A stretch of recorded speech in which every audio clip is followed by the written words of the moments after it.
And we are live. We are live on Tube. Yep, we're live on YouTube. Right, just a second. And then I click there. And then I click that. And now we are live on Facebook. Excellent. Right, there we go. And that's how easy it is to reach the world and act like a bunch of people who drink beer. Yeah. Right. Okay. YouTube feed is working. We're good. We're good. Facebook feed is working too. And I'm going to do my usual thing of doing that and doing that. And then we're good to go. We're excellent. We're sound. Right then. I need a beer. That's a good point. First things first. All day. It's nearly 9 o'clock. So. Oh wow. I've been hanging off. That's very disciplined of you to save it up for now. It's very professional, mate. Far more professional than me. Why? How many beers have you had, Chris? It's not even 2 o'clock yet. You do realise the Kamado has been on since 9:30, right? Oh dear.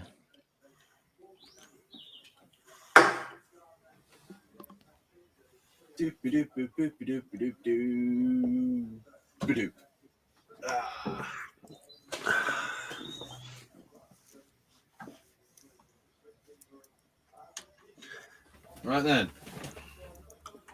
I've got a beer. I've got a beer. I imagine you've had plenty of beers. Right then. Do you want me to do the intro, Tricky? Yeah, I've done the last couple, so you go for it. We currently have nobody on YouTube. No, Eustace just popped on. Oh, Eustace on. Eustace on. We're good. Okay, right then. Dedicated fans are in. Yeah. Oh, we've got a few people coming on now. Okay, excellent. So, give me a second silence.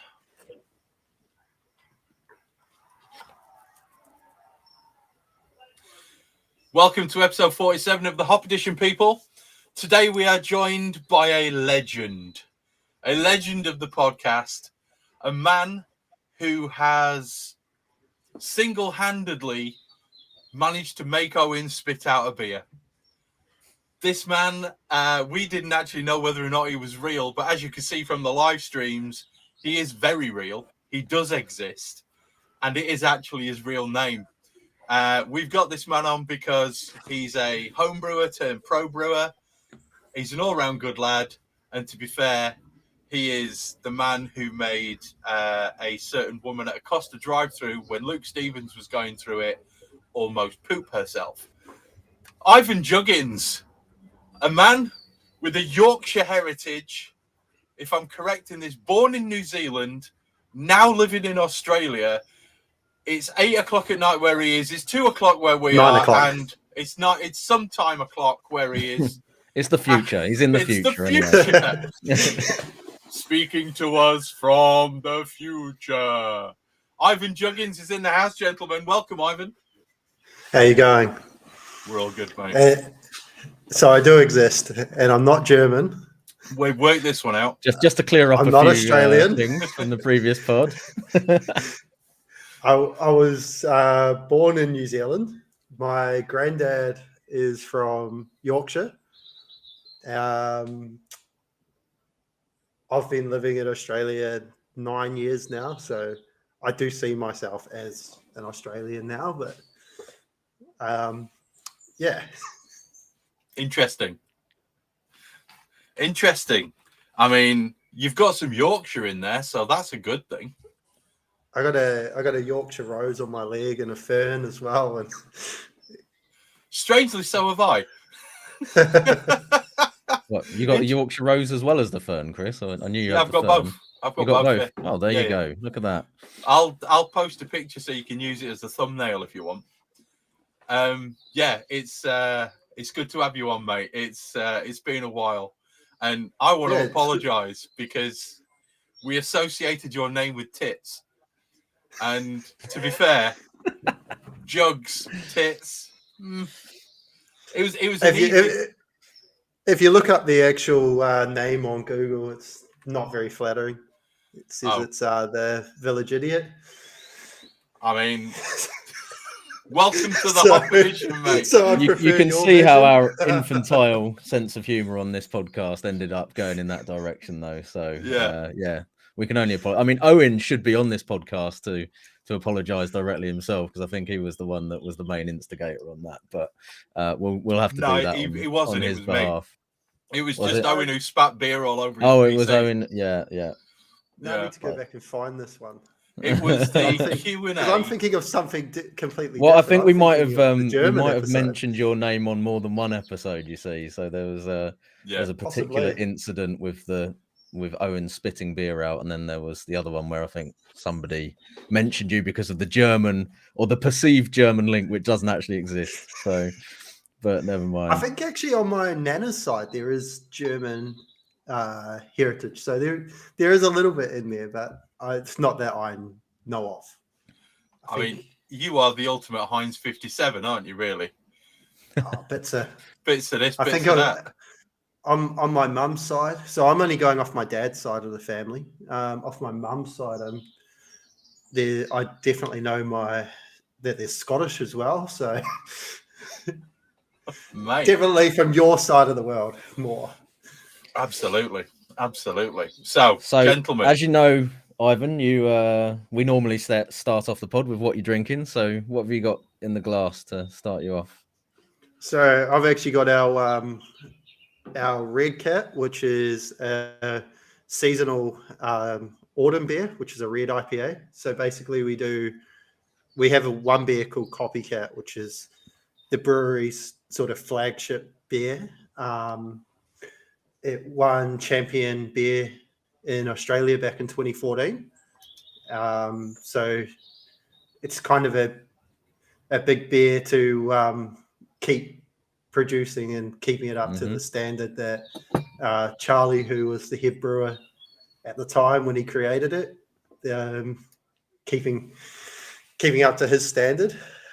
I don't think we've actually said what the brewery is that you work at yet. So do you want to just tell us where it is that you work? So I work at Mash Brewing, which is in Western Australia in the Swan Valley. Swan Valley is like a area in the outskirts of, it's sort of the northeastern suburbs of Perth, and it's like wineries and a lot of farms and everything. And there's half a dozen breweries there. One being around the corner that was there, it's gone now, was Feral Brewing, which is probably one of the bigger ones now. They got brought by Coca-Cola. So they've got a huge production facility. Their old brew pub's just reopening. And there's probably another couple of us around the area still. But my one's been there. MASH has been there since 2006. So is that 16 years? yeah. Yep. Yeah, 16 years it's been there. So we're I'd say we're not a large brewery, but we're one of the original Perth craft breweries. So we are in a lot of like the big chain supermarket, big chain alcohol stores, which are owned by supermarket companies over here, and also independents. Right. So we have a lot of canning going on, as well as keg stock. So we do a lot of out of venue stuff as well as in, and have other pubs around Perth buy kegs and cans, etc. Sweet. You do much in the way of sort of shifting product out into the bars and all the other sort of stuff around there, and you're selling it in these, because I don't know, how does it work in Australia? Can you buy beer in a supermarket?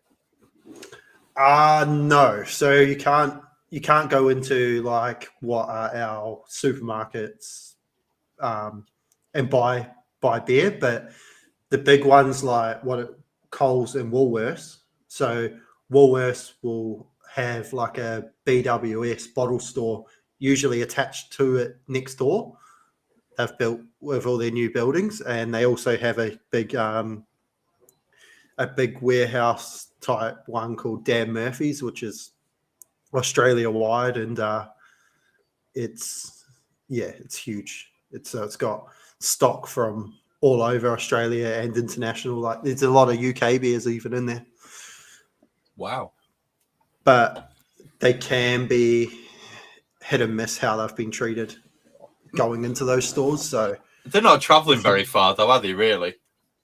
For us, not so much, but for your stuff and the American stuff, it can be hit and miss if you spend $8 on a single can and get home and it's been sitting in the Perth sun or something like that at some point down at Fremantle Docks. That's not ideal. No. So is any of your stuff from your brewery getting exported out of Australia at all, or is it just sort of domestic market at the minute? Just domestic at the minute. Mm-hmm. There are some places that I have seen, because I look on Untapped, just to keep an eye on what people are saying, making sure that there's not too many complaints or anything. And I've seen some in places that I know we don't sell to. So there are people that obviously buy and distribute it themselves on. Mm-hmm. But I haven't seen any outside of Australia, no. We tend to get a lot of, well, I say a lot. We tend to get some New Zealand beers more than we get.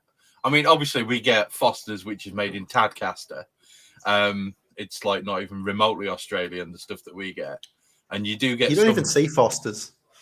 Well, we shouldn't ever see Foster's. It's shit. Nobody should see Foster's. But we do get like VB and stuff like that. And that's crap as well. And then we tend to get a lot of the stuff from New Zealand, things like the Yeasty Boys stuff. We get some of their kit. Oh God, what's the other big Australian one that we get? Big New Zealand one that we get over here. Would it be Garage Project? We do see them as well, but there's another one that I'm thinking. They were at the Leeds International Beer Festival a couple of years ago, and I've seen them everywhere. Epic? Yes. Yeah, Epic. Epic are pretty big. Yeah. When I lived in New Zealand, I didn't know about craft beer. So I grew up actually about an hour's drive away from Garage Project. Right. Pretty cool. Which is probably my favorite New Zealand brewery, so it's a bit of a shame. North Island or South Island? North. So everyone's got just problems. Down in Wellington. Yeah. Dad's from the southern end of North Island. All right. So yeah, did you ever do the jet ski ride across? No, I've never been to the South Island. I'm not sure we could be friends. Mate, I suppose you're living in Australia now. Why would you go there? Yeah, that's pretty cool. I mean, it would be nice if there was a way to actually get beers from, because I know Australia's got quite a pumping craft beer scene. I know that there's a lot of, really good craft breweries over there. Just we don't really get them. And I can understand you're literally on the other side of the earth, unless you believe in the flat earth, in which case you're a bit over there. And, it would be cool to have some of your beers over here. But I think there's a few breweries that are coming over now, but they're obviously, like you said, they're probably the bigger ones. I mean, I'm aware of like Little Creatures and Stone and Wood and which are owned by big chain breweries now. Yeah. So Little Creatures is originally from here in Perth. Is it? Okay. Fremantle. Yeah. But they have breweries now in different states in Australia, Malaysia, New Zealand, America. There's about 7 different breweries that I know of that they have. So is that one of the really big, like, international breweries that's kind of effectively bought them out now as well, or? Yeah, so Lion own them. Okay, yeah. You've got Lion and Carlton United are the two the two big guys over here. And yeah, Lion owns Little Creatures. So it kind of makes sense that those are the ones that are probably getting exported in significant amounts, I guess, more than some of the others. But And I'm pretty sure if you look at Yeasty Boys, they started in New Zealand, but the brewer moved to London and lives there now. So the brewery's actually in London somewhere. Really? Really? Okay. That's news to me. I thought thought I was they were still New drinking New Zealand beers. I heard it on a different podcast. I can't remember which one it was the other week. Oh, right. That or I'm dreaming. One of the two. They may have two breweries. They may have one over here and one over there, which is why we've got so many of them over here. I don't know. But to be fair, I'm pretty sure I saw that he moved there and he started one there. But if you go to London anyway, mate, there's fucking shitloads of Australians and Kiwis there anyway, and they all work in a walkabout. So, you know, millions of them. They come with a backpack and they never chuffing leave. I think that the same can be said the other way in Australia, no doubt. You think?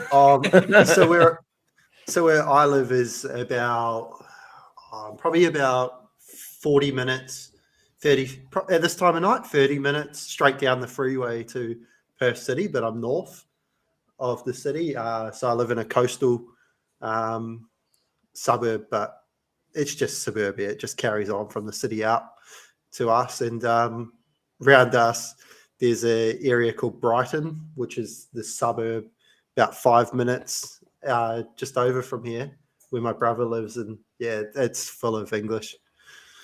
I'll bet it is. I'll bet it is. I could pull off an English accent, but it'd probably be bad. I mean, I could try and do a New Zealand one, but I think my dad would slap me. One of the first times I went there, when I first moved, someone told me that this area is full of English, and this lady was calling her dog in an English accent, and she's like, London, get back here. The dog's name was London. I mean, it takes all sorts, doesn't it? We still haven't finished what we're drinking, so Tricky, what are you drinking, mate? Yeah, I was going to say we better do ours, otherwise they're going to be gone. So I have rather nice looking raspberry and honey pale ale, which was actually sent to me by Luke, who we've already mentioned. Yes. So Luke Stevens, thank you very much for this. And yeah, it's a pale ale, so it's not like a sour beer or anything. It's just obviously got quite a bit of raspberry in it, as you can tell by the color, and obviously you must have used some honey as well. And it's just a really nice, light, obviously quite raspberry flavored pale ale. It's I don't know how much sort of honey flavor you get from it as such, but I know honey can quite easily just ferment out and not leave behind a huge amount of residual flavor. But it's got a nice dry sort of finish to it, so maybe it's helped in that sense as well. But yeah, it's just really smashable, nice summer beer to be drinking when it's pissing down with rain outside on a lovely day like this in the UK. So cheers to that, Luke. That was really good. It's not raining where I am, but it's certainly turned cold. So in fact, it's currently 20 degrees in the shed. Considering yesterday when I started up my sous vide from work, I had a look at the temperature in the shed and it was 29. Yeah, I was really glad we did not do the podcast yesterday because my bollocks would have been swimming. There's a nice thought for everybody. Absolutely. In. The pictures in people's minds. I'm drinking the Keller Kolsch, the beer that will not clear. Because honestly, I've had keg after keg after keg kick on me this week. I've lost the N word.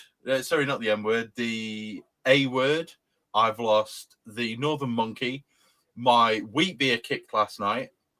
So I need to get my brewing pants on and get some brewing done. To be fair. Need to fire up that brewery again. I need to, because it's a bit of a pain. But this is a lovely smashable beer. It's perfect summer beer, nice and light.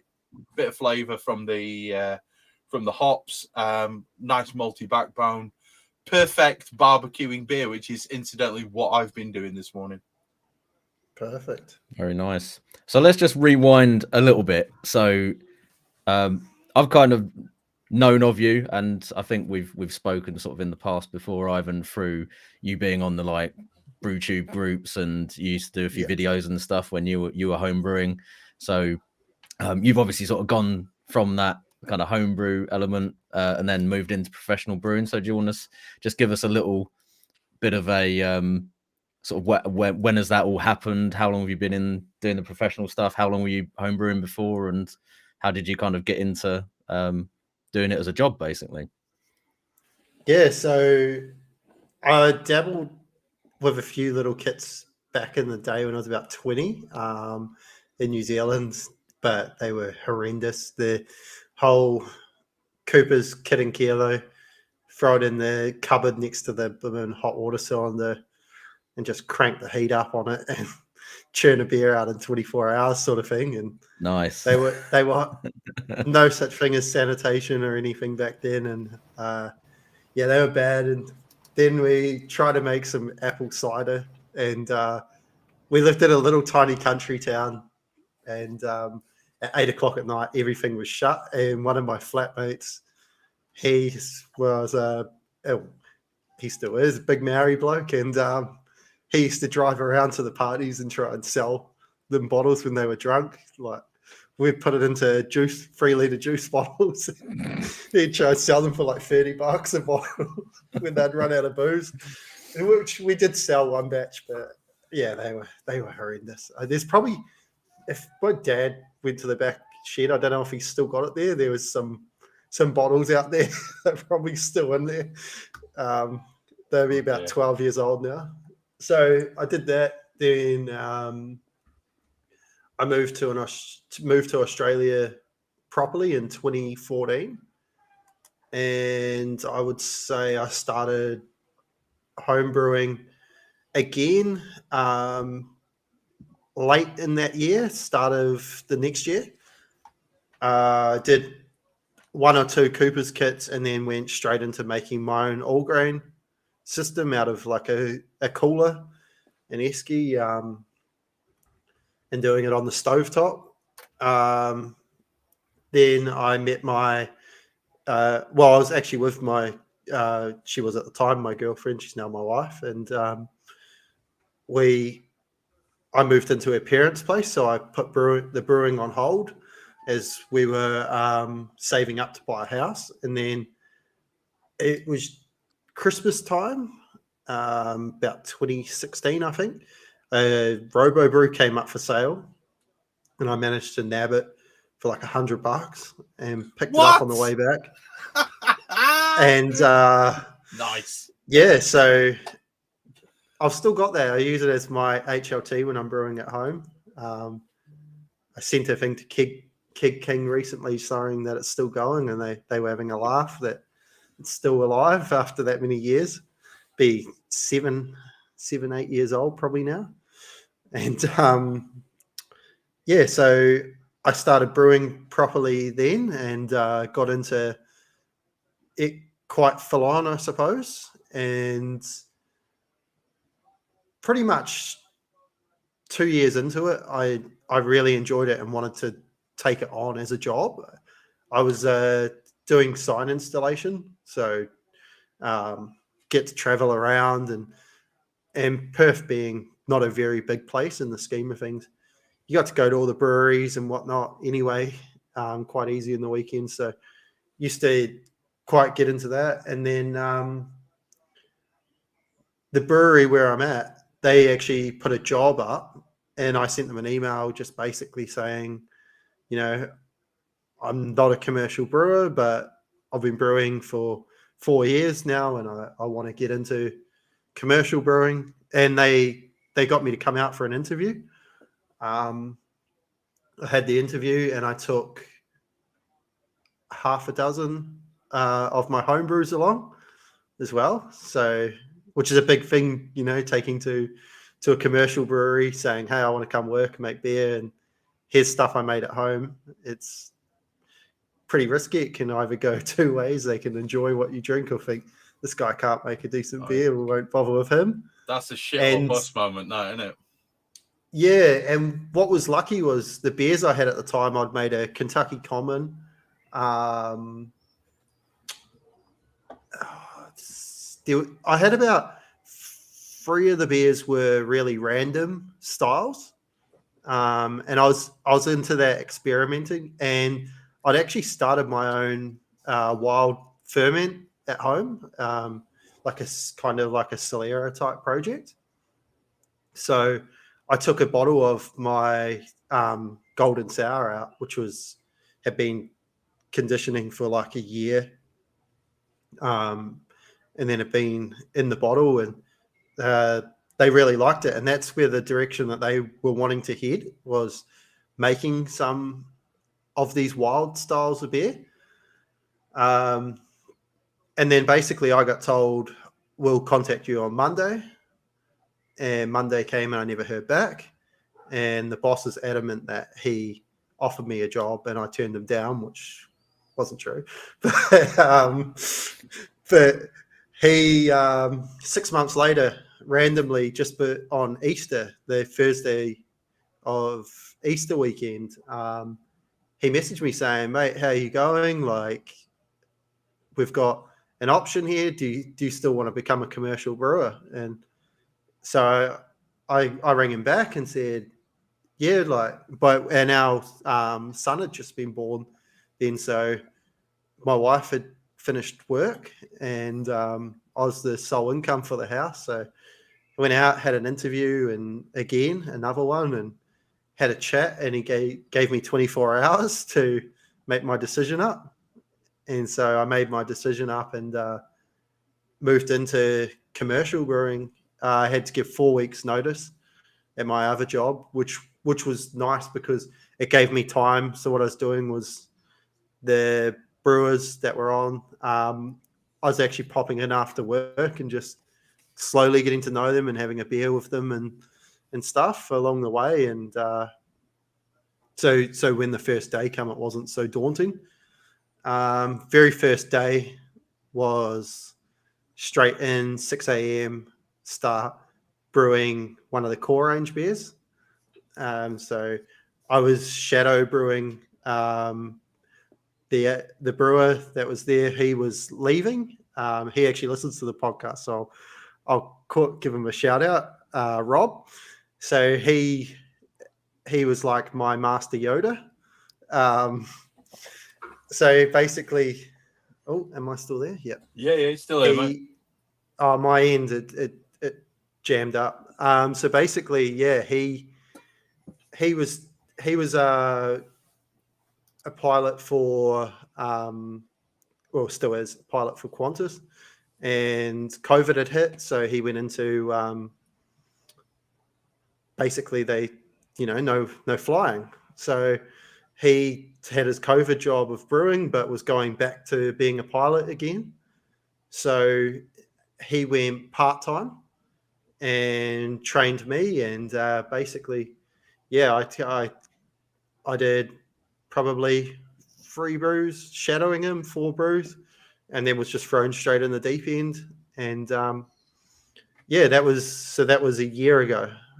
So I've been doing it 1 year now. And yeah, so he finished up and now there's just 2 of us out there. And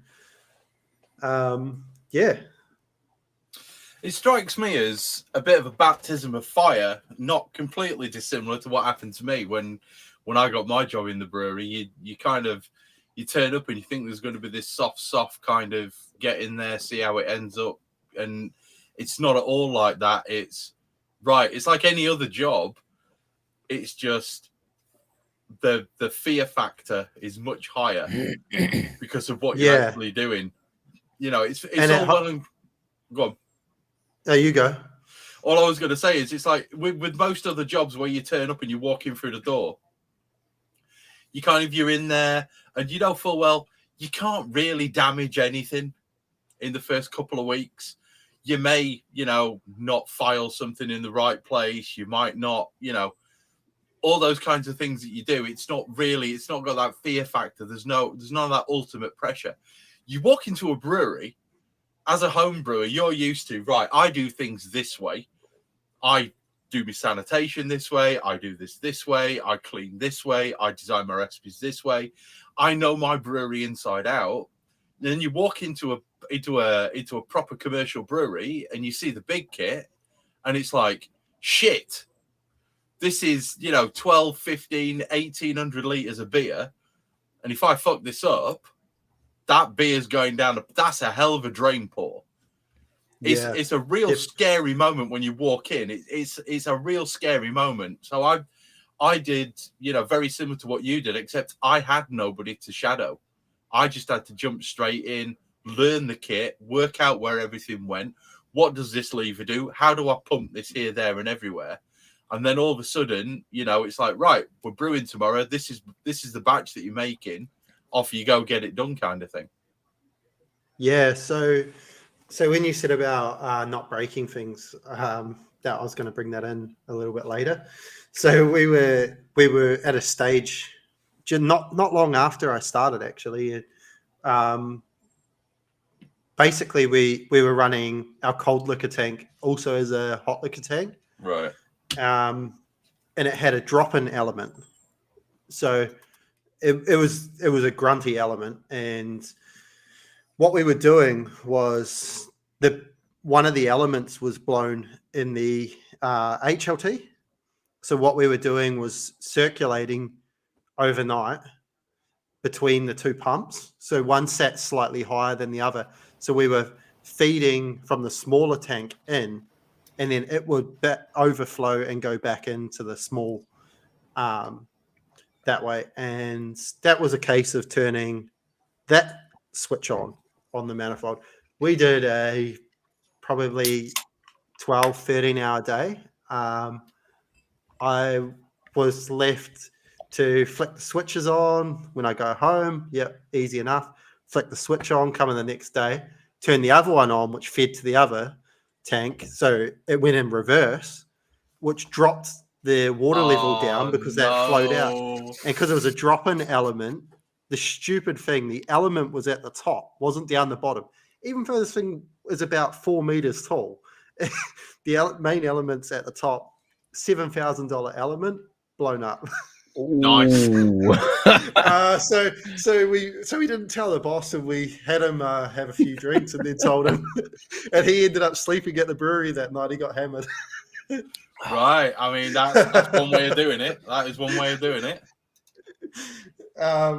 Yeah. So, but there was just those things when you're behind and you're learning, and yeah. So, I think one of the things that we're going to have to cover in this podcast is just how steep is that learning curve when you go from homebrew to commercial. Because, I mean, as much as I'm always for somebody following their dreams, and if you want to get into commercial brewing, it is a very rewarding job. But that learning curve is hella steep, all right? This is definitely not... You're not going to learn it all in half an hour. Do you know what I mean? You're going to have like 3, 4, 5, maybe 6 weeks where you're going to be absorbing information like a sponge, and you're going to have to learn the quirks and the foibles because no two breweries are ever the same. You've got to learn. Most of us, the vast majority of people who homebrew, use something like percarbonate or PBW. And and then you move on to your Star San, and that's good enough for a home brewery. That ain't you're not fly. using peracetic acid or exactly pure phosphoric acid or caustic soda. Caustic. Yeah, caustic. I got a burn on my leg where even though I wear full gear, a splash from the caustic hit onto my pants, burnt through, and burnt a hole into my leg. Yeah. Like I've got a scar on my foot where just working. So I have gumboots up to my knees basically, and just working on the manifold, changing things around, and some hot like water from the HLT line that I'd just been using. I was changing the hoses. It came out, sprayed down, like not sprayed, like rolled down, dripped off, and went down my gumboot into my boot, filled my boot up with 95-degree water. Yep. And thankfully I got my foot out very fast and hosed it, and ended up with a scab about that big on top of my foot, right in the part where your shin meets your foot. So The top it of was your rubbing. ankle, yeah. People definitely Yeah. don't consider that sort of hazard element to the professional brewers, like you say, Chris. Yeah. It's like, you know, the chemicals you're using, just the scale of the equipment you're working on. You know, it's industrial processes with extremely And- hot liquid and dangerous chemicals that, you know. And the other thing is transferring under CO2. You know, like Mm. doing a pressure transfer from, you know, a little Firmzilla all rounder, even though it's, you know, it's still pressure. But you're talking about a 3,000 liter system where you're pushing beer out, and then you've pressurized that tank to nearly a bar or whatever. You know, you can be. That's a lot of pressure if you don't know what you're doing, and Yeah. you take a pressure relief valve off and it flies through the roof or something, or worse, through your head, or. Because here's the thing that most people don't realize is, if I've got my all-rounder pressurized to 25 psi, 1.5 bar, right? That's fine. There ain't a lot of square inches, right? Yeah. Inside mine. If you got a 3,000 liter piece of kit, it's a fucking lot of square inches if you're running that at 15 psi, right? Yeah. There's a whole lot of square inches. There is a whole lot more force coming out of there, a whole lot more drive. You get hit by one of those pressure release valves, it's going to do. To kill you. Yeah. You're going to lose. At the very least, if you got your face over it, you're going to lose part of your face. Yeah.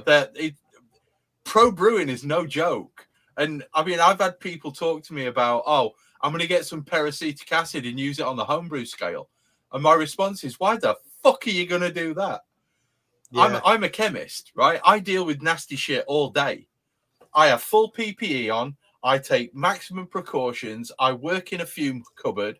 I've got a glove box I can use if I really don't like the stuff, right? Yeah. I don't have to get anywhere near the stuff I'm working with 9 times out of 10 if I don't want to. If you're a pro brewer and you're pumping peracetic acid around, it takes one line to split, one connection not to be on right, and you're covered in it. And that is a major, major difference. And the homebrew scale is exactly the same. I know people who try and do SIP protocols on homebrew kit. It don't work. It don't work. Just don't do it. Just fucking get your hands in there and scrub the shit. It's not worth it.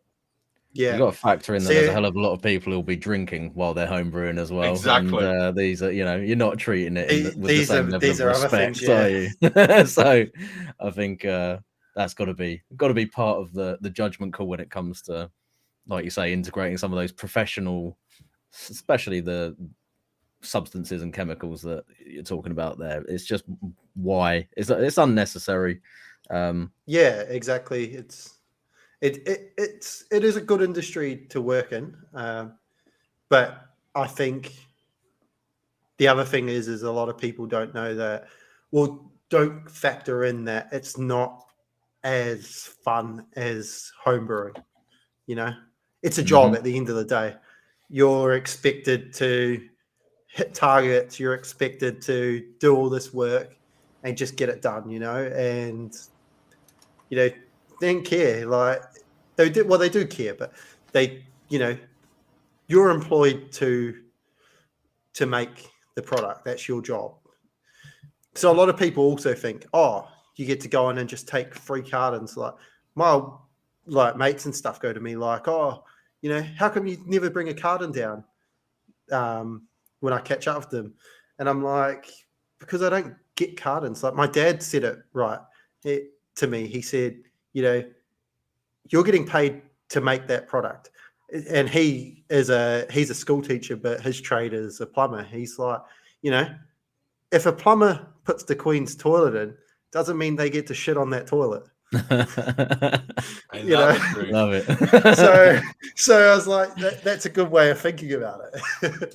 But that's ultimately what it comes down to. You're producing a product for resale to make profit. Yeah. To cover costs and make profit. Why would people expect you to just be able to walk into the coal room, pick up a crate of cans, and walk out with it? It don't work that way. It's like walking into the photocopy room in a school and saying, I want 5 boxes of paper. They're going to go, why do you want that? And you go, for my kids to draw on at home. It's not going to work, is it? They're going to be like, sling your hook. Yeah, that's why you don't ask. You just go and that's why you just take it anyway. But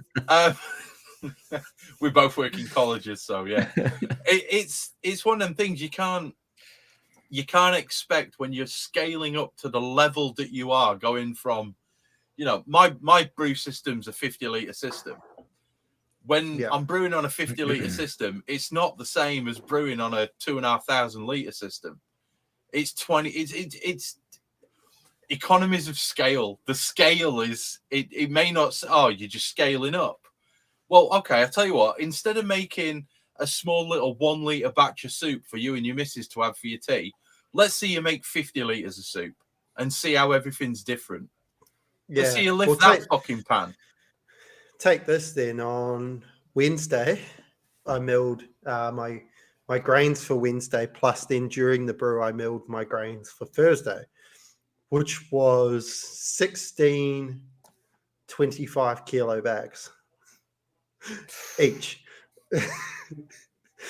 So that's a lot of grains to mill and absolutely, and move, compared to doing the old 4 kilo. Yeah, I mean, people know me. My battery on my drill runs out normally every third brew.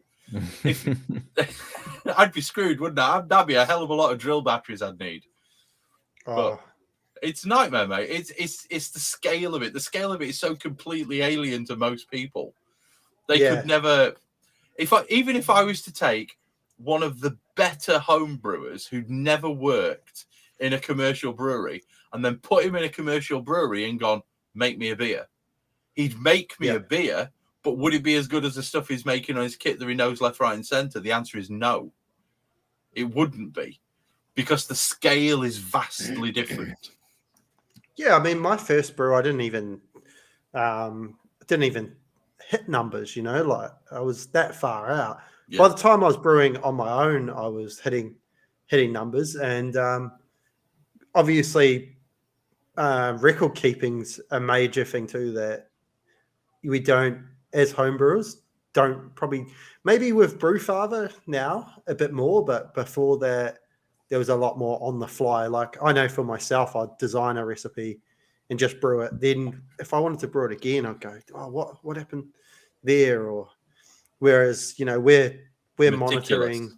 Yeah, because if we're doing a double brew day, and I'm the first brew, this second brewer, he wants to be able to look back at the same point in the brew to make sure we're tracking the same, or if he's tracking better, why is he tracking better, or what adjustments do we have to make, or pH or whatever. So that was another big thing, I think, was, the record keeping and hitting those numbers. But we brew, like I was saying before, the seasonal beers, one for every season. So one of the early beers I made was Black Cat, which is our winter black IPA. I referenced my brew sheet the other day for that beer, and I started the exact same time in the morning, but this year finished 4 hours in front of what I did last year.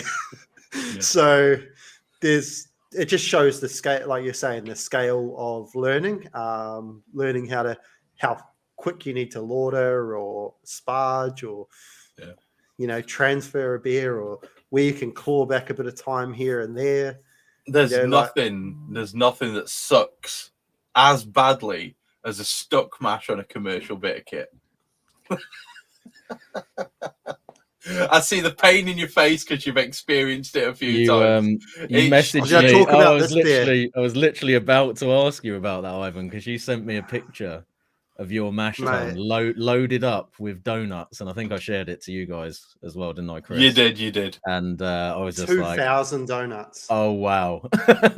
I bet that was a fun brew day. So 2,000 donuts, no rice hulls. Sticky mash by any chance? Huge stuck mash. And then I think I shared you the aftermath photos, which only a few people got to see, was where we fought. Well, not we. I fought that I drained all the liquid out the mash tun that I could get, and then put we wheel a trolley in, which has got a 40-gallon, the blue 40-gallon drums cut in half, and we put it underneath the door, dig out into it, wheel it out onto a pallet out the back, wheel it back through, because we actually have to cut across our pub restaurant part. So our brew kit's actually directly behind the bar. So when people are during the week, they can watch us in action. So you have to be careful that you're not swearing your head off if it's all going wrong. And I opened the mash tun door and just got completely showered, and it went up the wall. So it went everywhere. I think I lost about 200 kilos to the ground.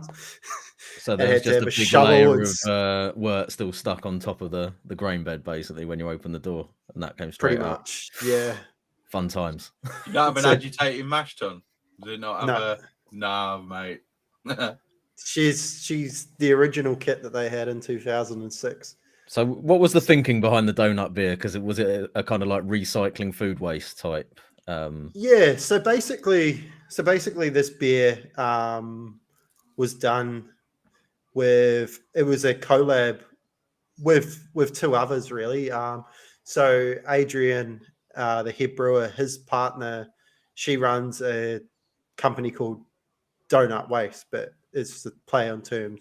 She uses a donut logo, but it's like do not waste, and she goes around collecting products that are going to go to waste and finds a way of reusing them. So one of her main things is coffee grounds and collecting them from cafes and whatnot, and they get taken to a place where they get turned into compost and get resold back out as rich compost, It's banging as well. I just want to jump in here because I've actually used, because I've got my own composter. It's literally the other side of this wall. And one of the guys around the corner, Alan, who I've mentioned a few times, drinks more coffee than any other human I've ever met in my life. And he doesn't do anything with it. He just lobs it straight into the bin. So I take round a bucket every now and then. And I get all of his coffee grounds off of him, bring them round, throw them into the composter, give them a good mix in. It makes the best compost. It is the shit. Apparently, coffee grounds are quite good as a substrate for growing mushrooms as well. A random fact that I've heard before. So if you particularly psilocybin, well, depending on which way you go with your way of converting them, like if you do cold brew versus hot brew, the pH changes in them as well. They go alkaline or acidic. Okay. It's more acidic. More acidic as a cold brew, I'm pretty sure. No, because we've actually been helping. Is it more acidic as a hot brew?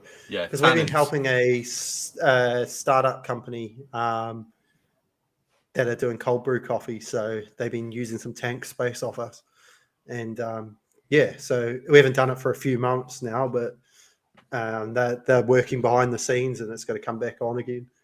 But yeah, so getting back to that beer, the other company is a company called Oz Harvest. So they basically they go around all the big supermarkets and stuff, and they collect food, and then that food is then given out as to people in need, like homeless people living, right on the line of poverty. So donuts, they collect donuts from the major places like Krispy Kremes and stuff like that.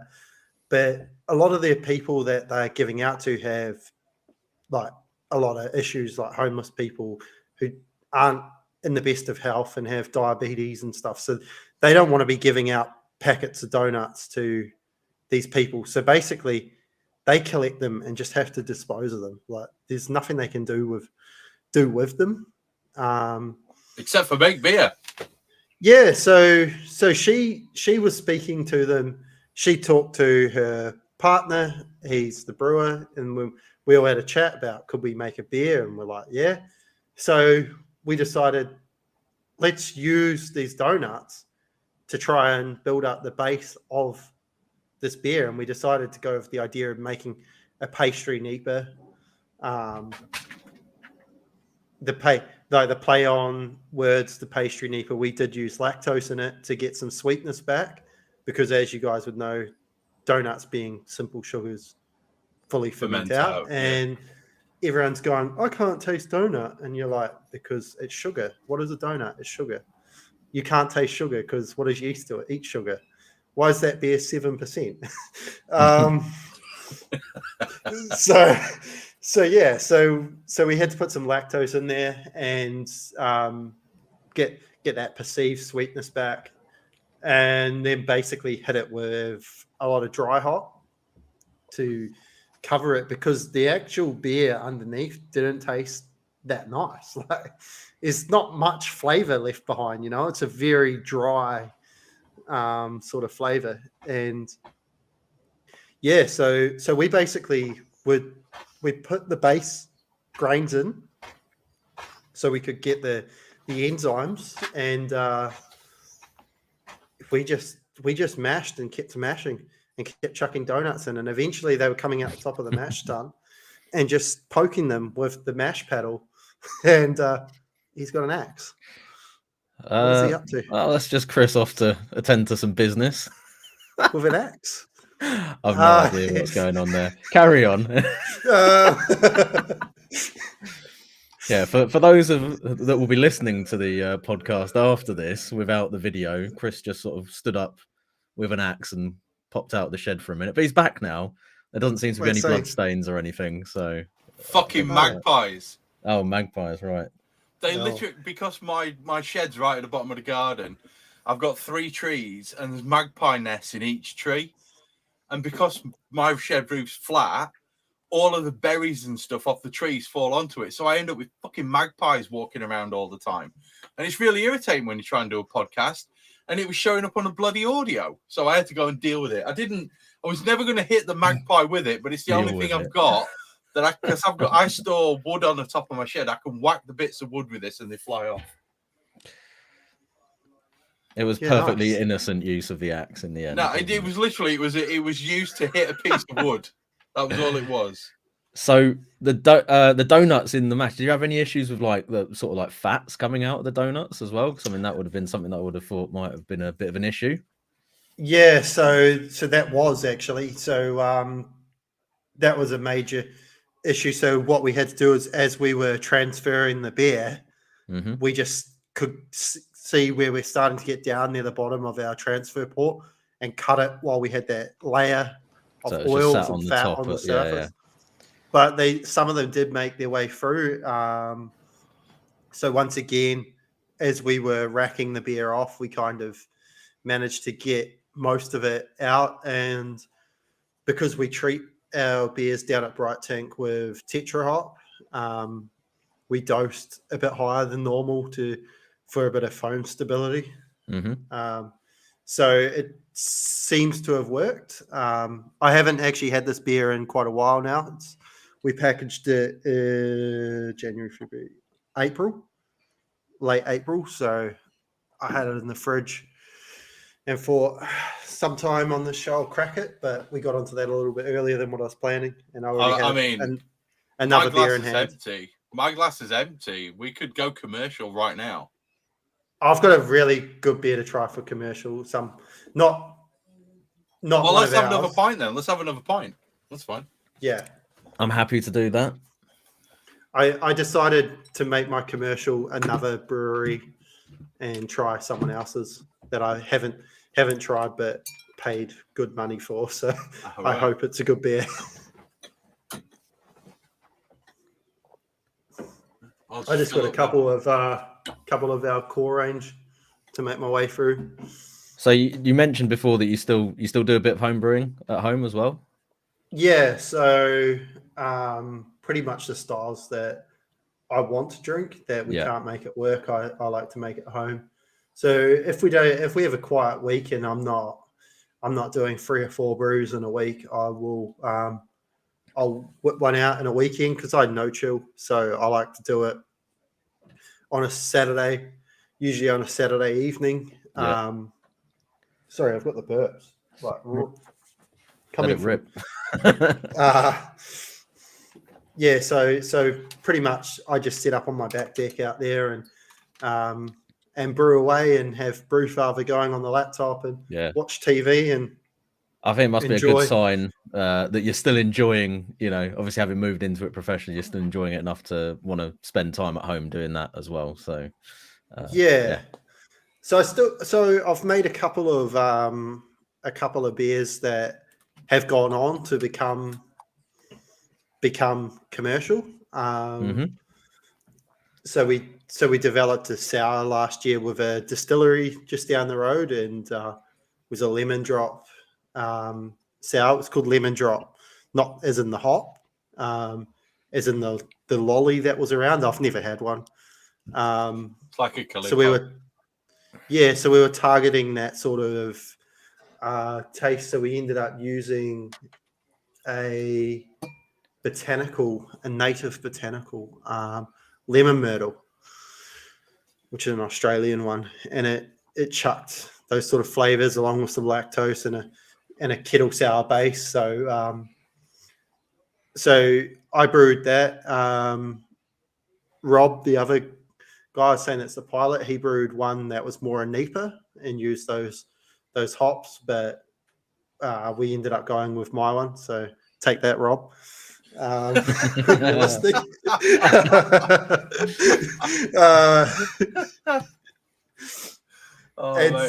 It started out nice for Rob, didn't it? Now it's degenerating already. Well, no, I brewed it's cheap body shots to the ribs. That's what this is.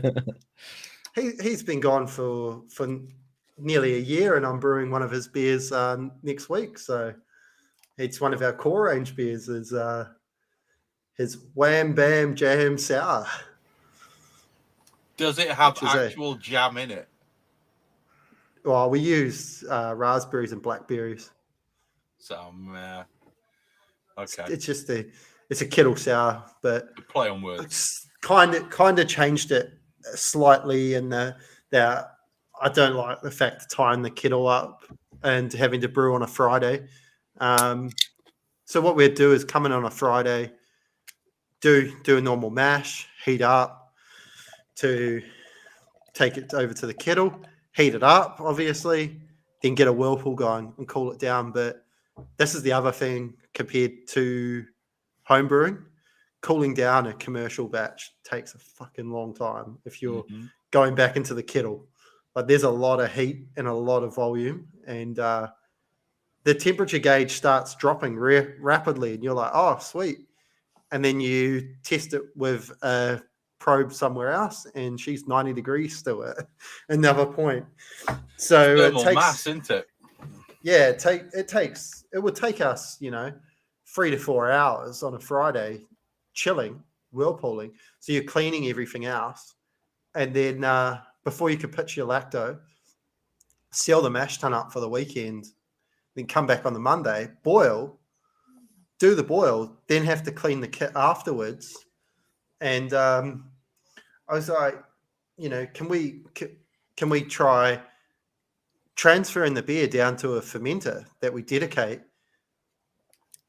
on? So say we do the beer on Monday, we transfer it down there. It's at 35, 40 degrees. Pitch the lacto, go home, come back the next morning, can put a mash on in the mash tun, start brewing another beer because, the kit's free.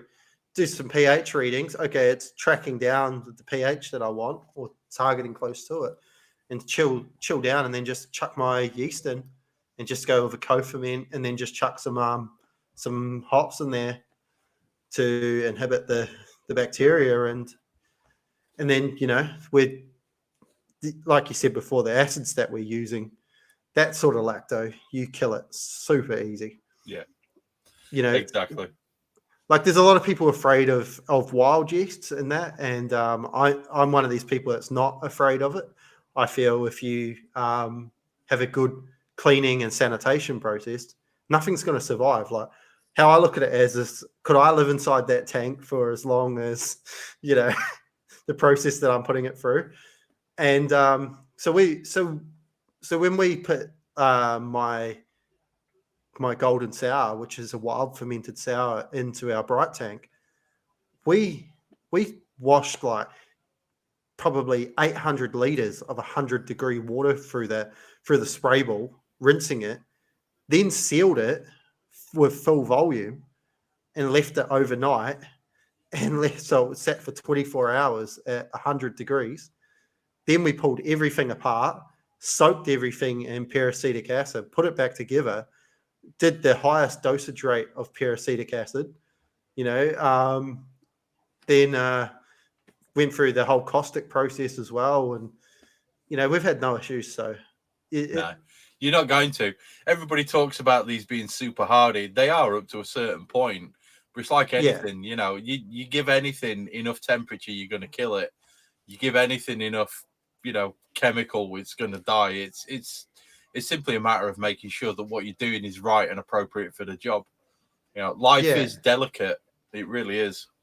And one of those other things, like going back to what you were saying before, is a lot of homebrewers don't like to get their hands in and really scrub the kit. So it's a quick way of chucking some PBW in there, or some whatever nappy sand from down the local Aldi, and and they're relying on that as cleaning, and then saying, "Oh, but I got a Brett infection after I had Brett in there."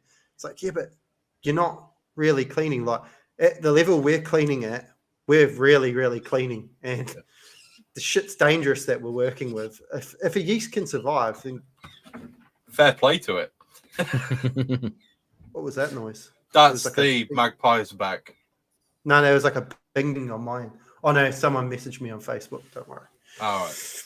I was going to say, because the magpies are back on the roof. So So I was worried it was the recording. Commercial beers up. Oh yeah, let's do the commercials. Let's go. Yeah. Let's go. Who's going first? Oh, I think it'd be rude if you didn't, because I haven't pulled mine out of the fridge yet. Oh, okay, I'll jump in then. I'm doing my entirely predictable. Oh, what a surprise! Tricky's got a choosing beer from track beer. The slightly out of the ordinary part of this review is that it's actually a porter. So I don't think, I may be wrong, I don't think I've actually had a sort of straight up porter or stout from Track before. I've had a couple of imperial stouts from them that have been very good, but not a standard strength kind of porter or stout like this one. So this is Made in the Shade porter by Track Brewing. It's 5.6%. They don't really put any kind of description on the cans anymore, but from what I remember, it's described as a sort of robust porter.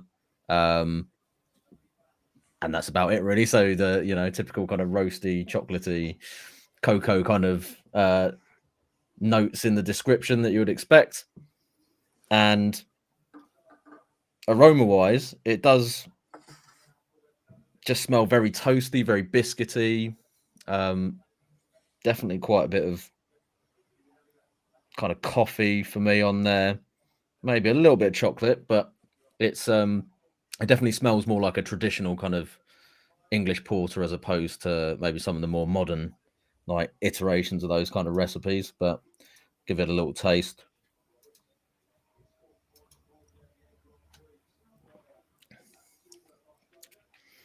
So yeah, it tastes definitely like a more of a traditional sort of take on the recipe style. There's quite a dry roasty note in there. It's actually a little bit, maybe a touch less sweet than I was expecting with it being a porter. So it's maybe edging for me a little bit more towards kind of like stout kind of flavor profile in terms of the roast character on there.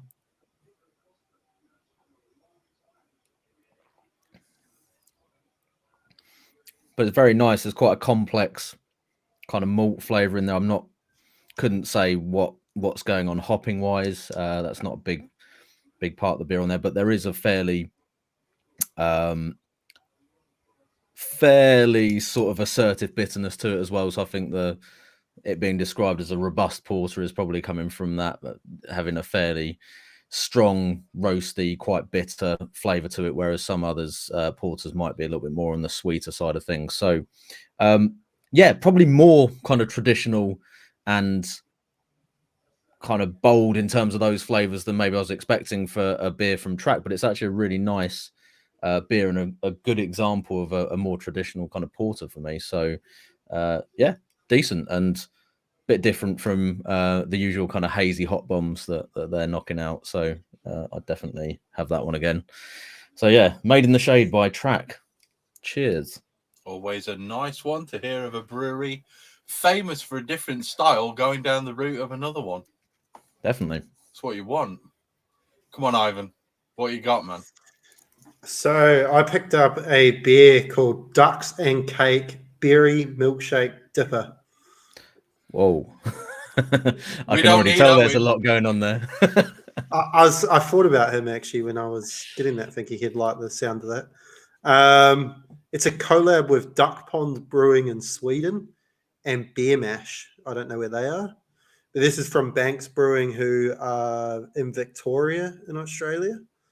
It's 8.5%. It says it's a berry milkshake dipper hopped with mosaic and cryopop, then conditioned on vanilla, contains lactose. So they love using like cryopop as like cryopop. Terms. We just had Robbie from Yakima Chief talking about that on the last pod. That's not actually up on the podcast channel yet, but it will be there soon. Cool. So I don't really pick up. I can pick up the blueberry going on, but the mosaic's really, really hidden.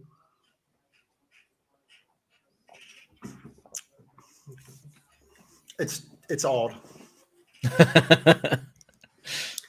So you can tell it's a big beer, but it's also really heavy in the mouthfeel, and it's real fruity at the same time as being bitter.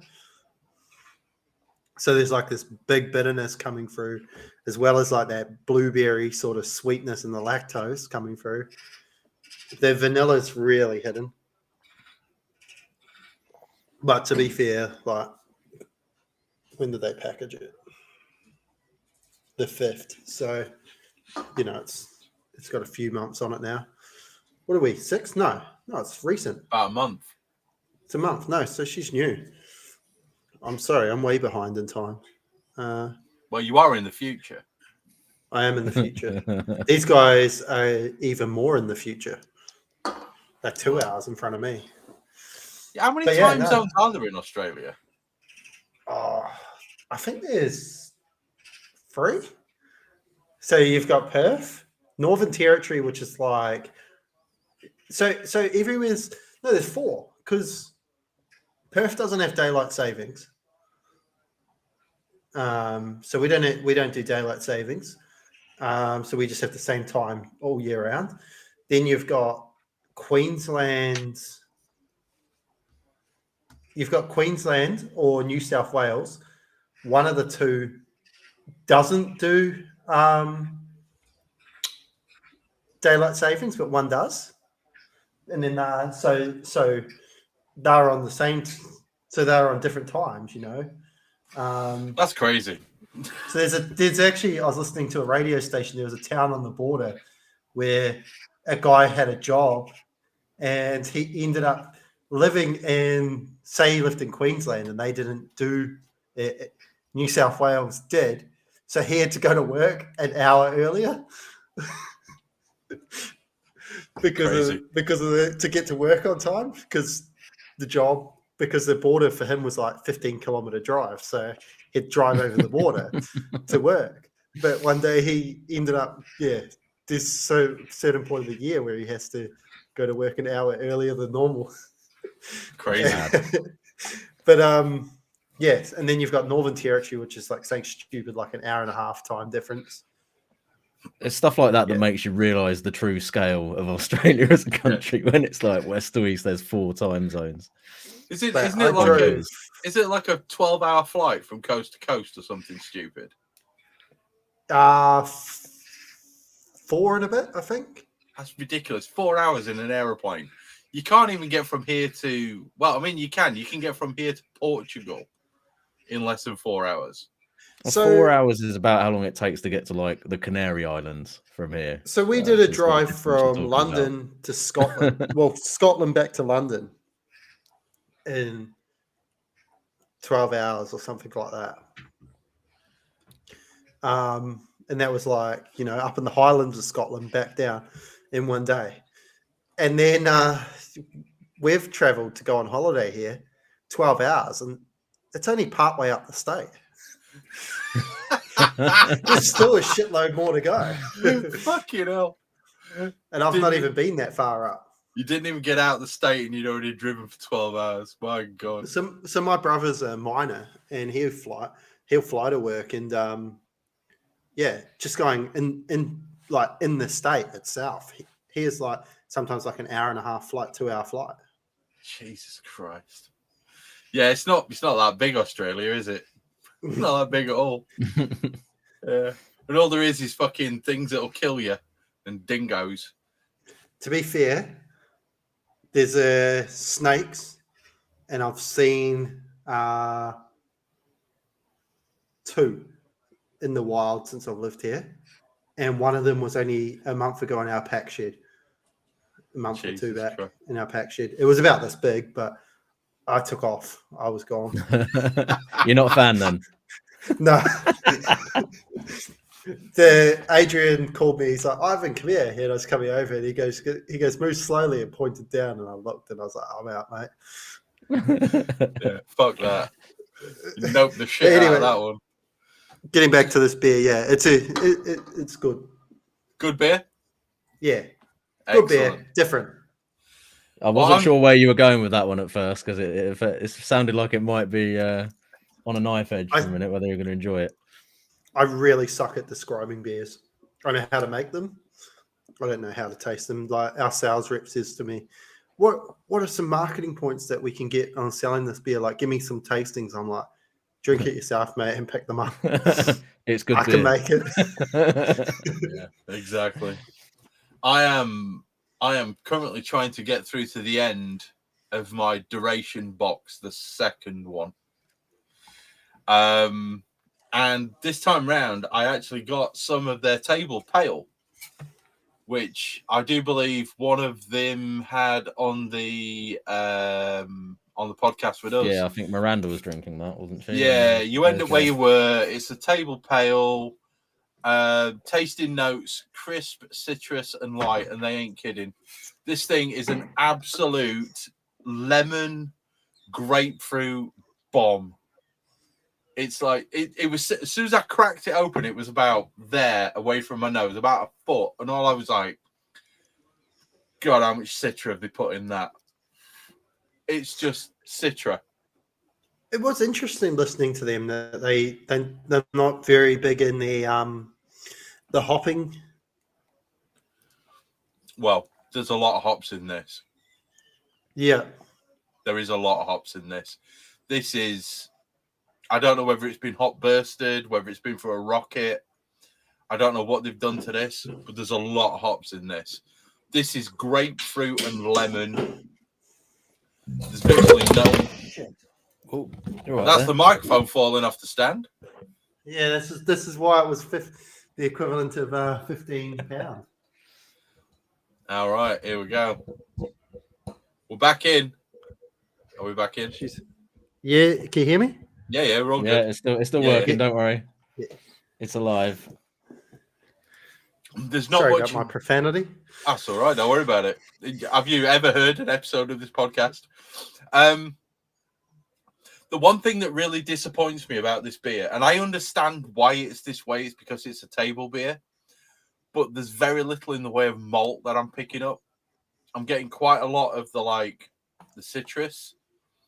And you know that softness on your palate that you get from a beer that's quite heavy in wheat? I'm getting that.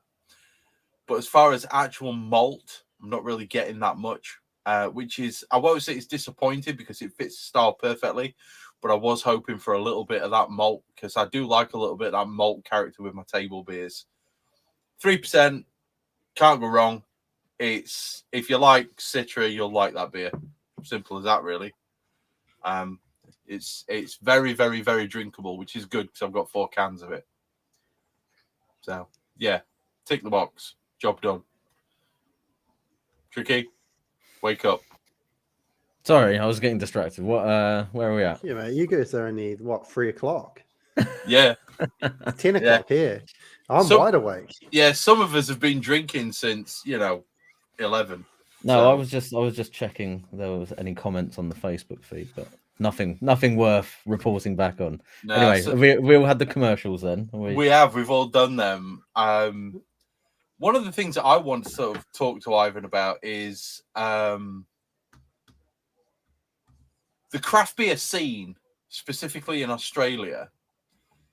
Is it as well evolved as the craft beer scene that we have over here? In that kind of every town has its own brewery. Is it that kind of, is it as well populated as it is over here? Because I've not been to Australia. Are we at that point where we do have a craft brewery in every town? Well, you tell me. So when I was pretty over, much. you guys had a lot. What I noticed was you guys had a lot more. Even though you wouldn't call it a craft brewery, but you had a lot more breweries per se. Like I mean, microbreweries and brewers stuff. Yeah, and- there's always been that tradition, hasn't there? I think for sure. So there's a lot of ones over here. I suppose would fall into that category, but are just classed as craft breweries. In Perth's pretty saturated now. It's almost to the point where you're bordering that there's starting to get too many around, and which is good. I mean, it makes you have to work harder to keep your product in a bottle shop, if there's more competition. But also at the same point, going to a bottle shop now, you kind of just like, where do you begin? Yeah. And that's only counting the Perth ones, not including the eastern states that are here. So I think so. Perth's kind of got like the Perth area. You've got the Swan Valley, which was a big brewing area to start with, but then it's moved from there and gone back more central because they built a couple rounds when they built the new state-of-the-art stadium and stuff like that, a few breweries, and trying to claw more people into that CBD sort of area. Then you've got a region which is 3 hours away called the Southwest. And that's very surfy, hippie sort of area. And there's a lot of wineries and breweries down there. But once again, there's a couple of big ones and there's a few just floating around. But what I've found is that there's actually a few off the area that I didn't even know existed because you don't hear of them. So I guess there are more around. I found there's one that does like hand pump beers, which is pretty cool. So I want to go down and have some of theirs because apparently they won some gold medals for them. But yeah, there's so I'd say yes, we've got a decent craft beer scene, but at the same time, I wouldn't say it's as big as what you guys have got. Like how I kind of base our brewing at work now is listening to like you guys, and I follow the craft beer channel and stuff, and a couple of the ones in the US, like the what's those, Genus, and what's the other one, Clawhammer. Mm-hmm. Okay. And because you guys are in summer now, you in America, I kind of look at what you're doing and go back and say, hey, these are the trending styles at the moment. Let's start looking for January at bringing these beers out because I bet you this is what's going to happen. And I called it last year and no one listened to me. I called that lagers were going to be the big thing this year. Everyone was like, oh, guess what? We've got bloody 3 lagers that we produce now. You want to sell beer, sell a lager. Simple as that. But I think what it is a lot of people are burnt out on hoppy Hazy beers, you know. IPAs by any Yeah, chance? Yeah. just Didn't everyone's we call this 12 months ago? Exactly. Like and that's the thing I brought up and said. And I've always followed what you guys are doing and what you guys call, and Johnny's really good at that because he does that at the start of the year. What's trending in 2022, you know, and he's pretty onto it, that bloke. I mean, yeah, he's a very intelligent man. And then at the moment, I've got a thing for Brad about just what he's wearing, like. Fashion He's style. always, mate, that guy, he is just rocking like the vibrant colors at the moment, and I'm a big fan. Vibrant colors are always good. So I was doing the whole backpacking thing in Australia in about 2003-ish, I think. And at that point, it was, you know, obviously didn't see much at all in the way of craft beer. Not that I would probably have known to have looked for it at that point anyway. But, Yeah, you know, it was like, I mean, the places I went, it was probably VB, Tooheys. The beers that I really enjoyed when I was there that I did remember from that trip were the Cooper's ales at the time, which were sort of, I guess, the premium option. Would that be the right way to describe that brand at that sort of point in time? yeah. Maybe I would say, like, obviously, I didn't live here then. Yeah. But I would say, yeah, like those guys are probably back then were the most far to one side, you know, than anyone else. I guess their style kind of follows more like traditional brewing. Yeah. Like what the settlers came here. And they had like bottle conditioned ales and stuff like that as well. And they still do. Was, yeah, they still bottle condition. So, and their beers. And I mean, they've got the only recognized beer style in Australia, which is the sparkling ale. So they created that style, you know, it's the only style that's actually recognized as a historic beer from here. I think those guys, yeah, they would have been probably the big ones back then. Yeah. And when you say that, what I know is 2000. So I said 2006 was when my work started out, and a couple of others started about the same time, which are the main, like, you'd say the OGs of the WA scene. So I think there was a couple before. Little Creatures was probably around then. So I guess timescale wise, it's not that far off like the UK in terms of when those kind of breweries started to pop up a bit more prevalently, and what we think of craft beer now was becoming more of a recognized. It would appear to be a global phenomenon at that point, wouldn't it? Because it did tend to kind of spread everywhere very, very quickly. You know, you had Roosters over here, and then you had people like, any of the big American ones, the bigger ones here that sort of started it becoming more recognizable as a brand that you would then see in more shops and everything like that. Yeah. So when I was living in New Zealand, I heard about a couple of breweries starting up and was wondering like what they were.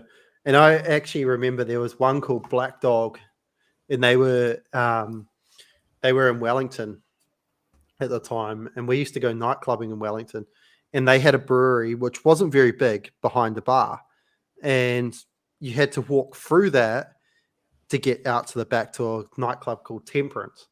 And we got there a little bit early, and this bar was open. And if you've been to New Zealand, there's one of the most common beers there is called Tui, and it's labeled as a East India IPA. East India Pale Ale is what they call it, because that's probably where it started its origins from. But now it's a macro lager that's got a little bit of amber color to it. So we went in and we're like looking, scouring. Sounds like Green King IPA over here or something. So that's like the real ale equivalent of just that. Piss I water tried with that when I IPA was stamped there. on it. Yeah, I take it you weren't scouring overwhelmed. the bar. I didn't mind it actually. Your guys' beers are actually very decent at like the lower end range. Like one of my favorite beers was Doom Bar. I was a big fan of Doom Bar while I was there. When was this that you were drinking that? Because I mean, to be fair, time wise, things may have changed a little bit. A little, about just 4 years. 4 years. Oh, okay. I mean, don't get me wrong. Doom Bar's a lovely pint. It is a lovely pint if you get it in a pub. It's just the shite they put. If it's on cask and it's not travelled too far or whatever, then it can be a decent beer. But yeah. So we arrived the day we arrived. I went to a pub, and it was like a little pub, and I'm pretty sure the town we're staying in, because the names pop into my head, was Milton Keynes, or that's around the area. Leighton Buzzard. Oh, you were just up the road from me. That's literally so we about 10 minutes drive from where I am right now. So my wife's family are from the UK, and she's Australian, but we went over there and went to Scotland for her nan's 90th, and so while we're there, I go to this pub on my first day, and I walk in, and there's like these tradies who are like painters and plasterers who have just knocked off work, and I walk in, I'm wearing a pair of like chino pants. I'm pretty sure I had a pair of white sneakers on, like high sneakers, and I had a flannel shirt. So I looked completely out of place. I went to the bar and I was like,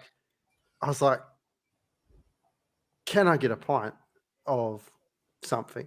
And the lady's like, yeah, what do you want? And I was like, I don't know. I'm like, it's my first day here. What do you recommend? What's good? And she's like, we got ale or we got ale. And I was like, I guess I'll have an ale. And ended up local people, wasn't it? So I ended up having. I think how it went was another guy ordered a beer and I ordered what he was having. So, Doom Bar. So it was Doom Bar or London Pride.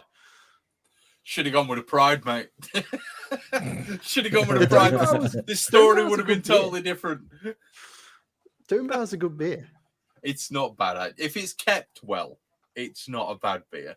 It's just most places don't keep it very well. So, and I guess it was a novelty for me. We don't have hand pulled beer. Why don't you have beer engines over there? That's one thing I was meaning to ask you. Why is it that Angram have not completely invaded Australia? No idea. I went up into our storage room and we got a couple of brand new ones just sitting there in boxes. Well, one of them needs to come home with you. I'd love that, but it wouldn't be the case. I mean, you got a visitor, Chris. What do you want, chicken? I want a hug. Come on, then. Live on the podcast, my daughter wants a hug. Come here, chicken. Look, I got some cookies. Oh, amazing. Right. Hi, Abby. That's Ivan. Say hi to Ivan. Hi. That's hello. Tricky. And that's obviously us. Now say hello to the internet. Yeah, because there's all these people who are all watching us talk about beer. Yeah. Right. Can you do me a favor? Can you go back into the house? Please. Yeah. Can I have a kiss before you go? Thanks, chicken. Oh. Go on, you little chicken. Off you trot. Go on. It's all right. That's just a beer from Andy. Sorry about that, guys. Yeah, I think so. Yeah, so I don't know why. I guess because Australia is probably a lager country. You know, its main beers are all lagers.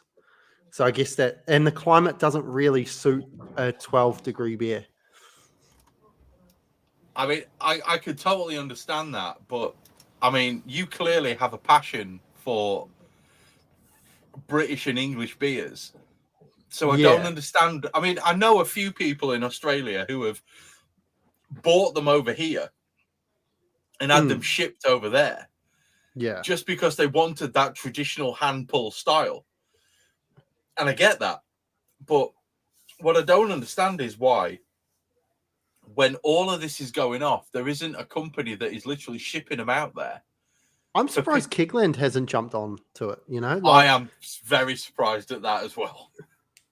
Because they jump onto everything. I mean, they're making barbecue accessories and smoker accessories. So I'm surprised that they haven't made a because of it. I'm surprised they just haven't made a hand pull, even if it works like a normal tap system, but just to mimic, you know.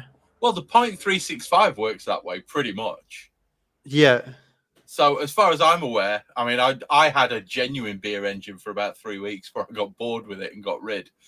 But the .365 works through a corny keg, so it connects up to a corny keg, and you just pump it off like that, and it comes through with that, that traditional, almost creamy style.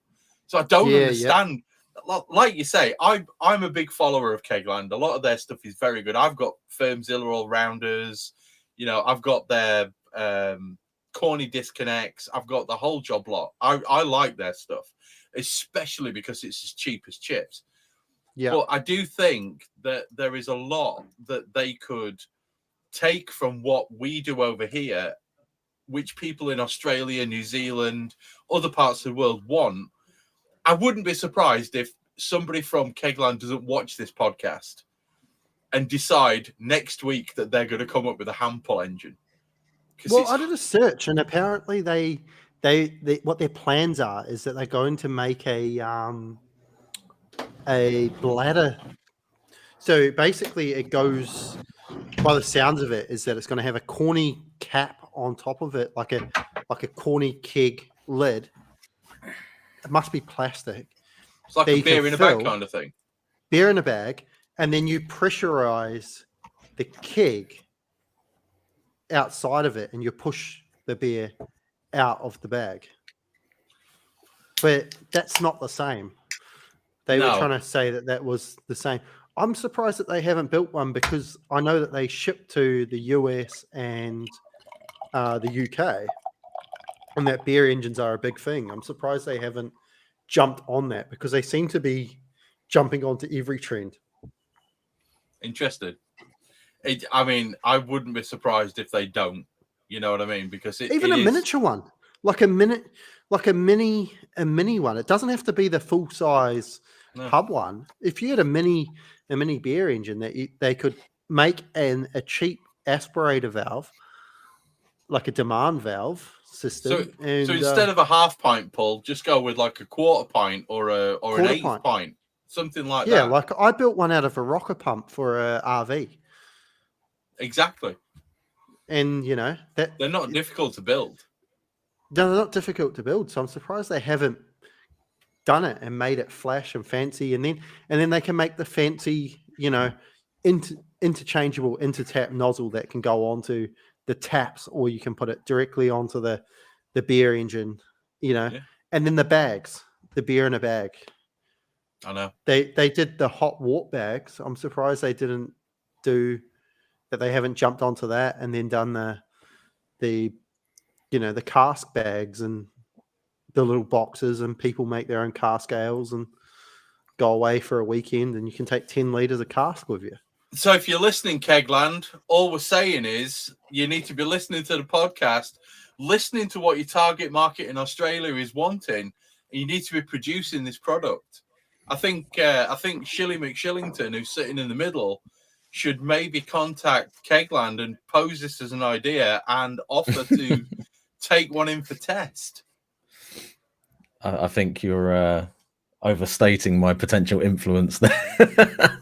I do believe that, if you simply point out that you are obviously a founder OG of the Hop Edition. Oh, well, yeah, if I say that, they'll straight away feel like, yeah, these guys know what they're talking about. It may get them to take slightly more notice of you. They probably won't go my way. All my products are Keg King position. Oh, dear. I got Kegland taps. I don't even know what kind of taps I've got, to be fair. But yeah, I got the Nuka taps. Nuka taps. Yeah. The black ones. No, not the black ones. This is the normal silver. The normal chrome. So I've got a question for you, Ivan. You've probably heard us talking about Galaxy hops on this podcast. Oh, here we go. So have you guys over in Australia sort of seen the same sort of issues that we've talked about a lot, or is there a different, like, do you have a different access to particular growers or whatever, or are you essentially No. seeing the same thing as what happens with the hops? No, over so here? we don't actually have a hop contract. Mhm. We're not big. We're not big enough to be at that stage just yet. So Yeah. so basically, we deal with HPA who do Galaxy, and they sold us a shit ton of it last year, and we use it. We use it a lot in all of our beers. More so, we use it as for the oil content as a lifter inside of all of our dry hops. So we'll add, say we're adding 4 kilos or something, we'll add a kilo of Galaxy as well. Okay. So we just use it for its oil content and lifting. But then I have queried whether why we got sold so much was because after listening to all of you guys and a few other podcasts, that people in the other side of the world don't want Galaxy at the moment. And maybe we got slung off Galaxy because it was Not selling. yeah, I mean it's definitely selling down here. It's still popular, and like I say, we use it in probably 90% of our beers in some way in the final dry hop. So you I do guess it's tend to become- avoid putting it in the boil at any point from the sounds of it, or I have put it in the boil, yeah. more in the whirlpool, but yeah, we more use it for that. We brought it as a dry hop edition, and it become kind of like how some breweries have a house yeast. Mm-hmm. It's Your sort house of hop. it's sort of our unique house hop. And if you go back through our recipes, Galaxy's actually always been in there in some way at some point. So it's kind of just leaning back to what that had, and it does give it that Australian vibe, I suppose, to the beer too. Do you find it gives you that, especially when you put it in late on, do you find it gives you that limey flavour? That kind of, that almost citrus on the back end with the more tropical on the front end? No. Really? But I've only done one beer that it's gone in the boil for, and that beer, then we've tweaked the recipe for that, and it doesn't go in it. We don't use it hot side anymore. It's all cold side. Right. So, and the amount we're using is so minute. If you worked out grams per liter, Yeah. it wouldn't be much at all. Like, I mean, we're chucking a kilo into a 1,200 liter batch. So it's 1 gram per litre. Less than 1 gram per litre. Yeah, whereas we're chucking 4 kilos of this, 4 kilos of that, Yeah. Like this beer here, which is our West Coast IPA, that's got 9 kilos of hops in it. 1 kilo of that's Galaxy. Oh, The rest is built up with 3 other hops. So like we've Citra. talked about previously, you're essentially using it as a scaffolding hop to kind of prop everything up. Yeah. So it's a base Definitely. layer and you're building flavors off that. Yeah, that makes sense. And just out of pure curiosity, and I don't want you to give away any sort of business secrets or anything, but how much does Galaxy go for a kilo in Australia?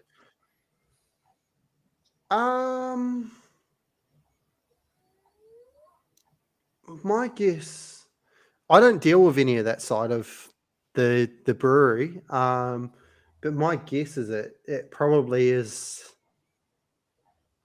around $4 or $5 a kilo for like trade.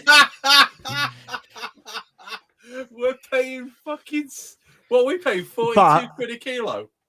Well, But I mean, if that's I was- homebrew level. Yeah, if but I buy yeah. at homebrew level, I'm paying $10 per 100 grams. How many dollars to the pound? So basically, if I remember right, when I was there, it's about half. So we're about double. Well, I mean, that's still pretty cheap. It's cheaper, but it's more comparable, isn't it? But yeah, the trade price sounds like ludicrous. That's ludicrous. Low. But yeah, I mean, one thing I would say is that might not be correct. That was just a total guess, because I don't order or do any accounting or anything like that. I mean, anyway, one thing I would say is the current, grab it out the cool room and chuck the current batch that's available over here. So that would have been the 2021 harvest.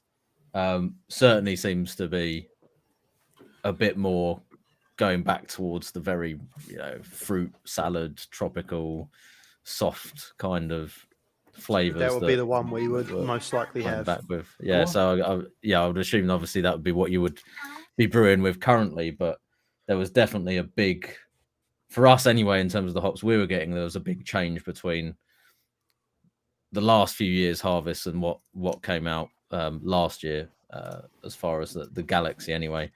So what the other, in terms of like Aussie hops that you guys use a lot, or what's your particular favorite for brewing with in the brewery, as far as the Australian hop varieties, or New Zealand hop varieties as well? So we'll put those put them together. So we've actually started to get Eclipse now, which we're chucking into our Nipa. Yeah. Well, we've got two Nipas. So we have one which is a mid-strength Nipa, which is 3.5%, and one that's a 6%. In the 6%, we're chucking in Eclipse, which is, I think that's a fairly new Australian one, which chucks a lot of like orange and mandarin sort of character. I was going to say, I think somebody, our home brew club, has become a bit obsessed with Eclipse hops, and he's done a couple of smash beers with them, and it was pure like sort of tangerine, kind of mandarin flavors. So really nice though. We actually don't, in the scheme of things, a lot of our hops aren't Australian that we use. So because like, the brewery's been around for so many years, and the core range beers, those sort of hops didn't exist. So yeah, of course. So most of our core beers contain American style. So we've got a lot of, I'd say Amarillo's probably the biggest one we use. Okay, yeah. Amarillo. Centennial's used a bit. Simcoe was used quite a lot in the dry hop stage in our beers, but Simcoe become hard to get, so we've actually changed Simcoe out to Strata, which is a bit more easy to get access to.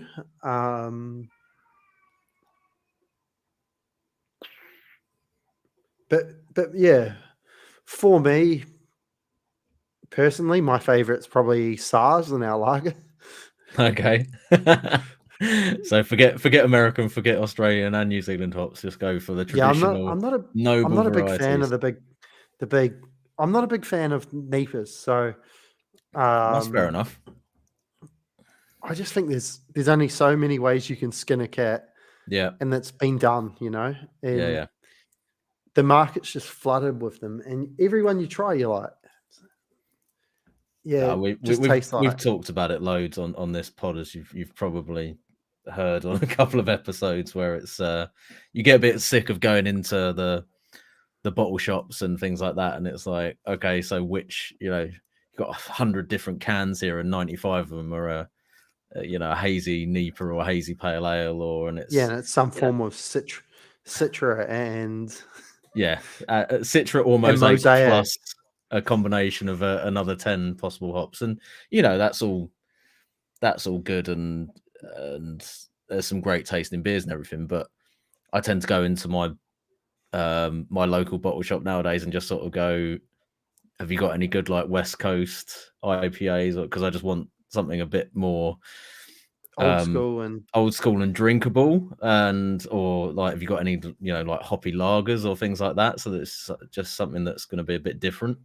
So it'd be interesting. I haven't tried this one in a while. So this is our West Coast that was packaged, and the can date's from December, and we were trialing that dip hopping, which was a bit of a fad, which was basically like the equivalent of a homebrew whirlpool.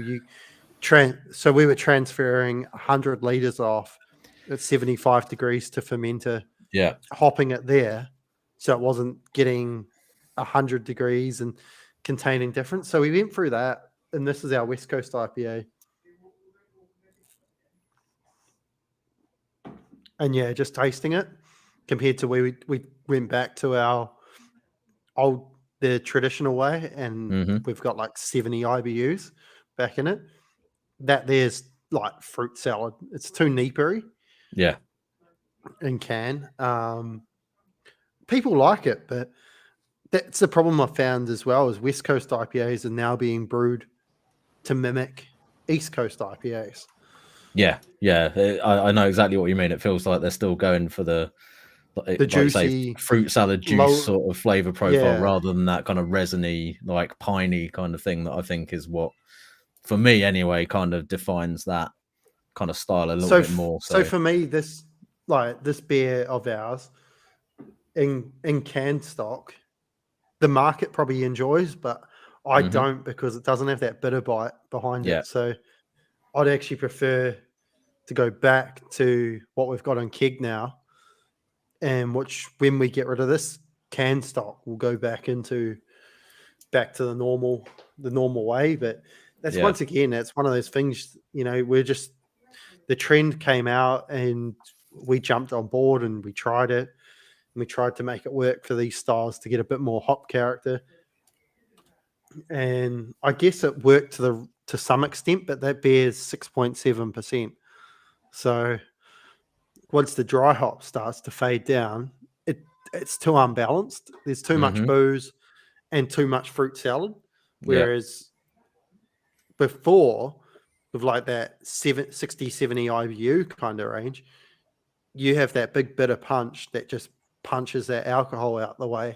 And you can have that little bit of hop character going on at the same time. And personally, for myself, that's what I like. So I've been working our recipes subtly back to that over the last few brews. So bending things appropriately.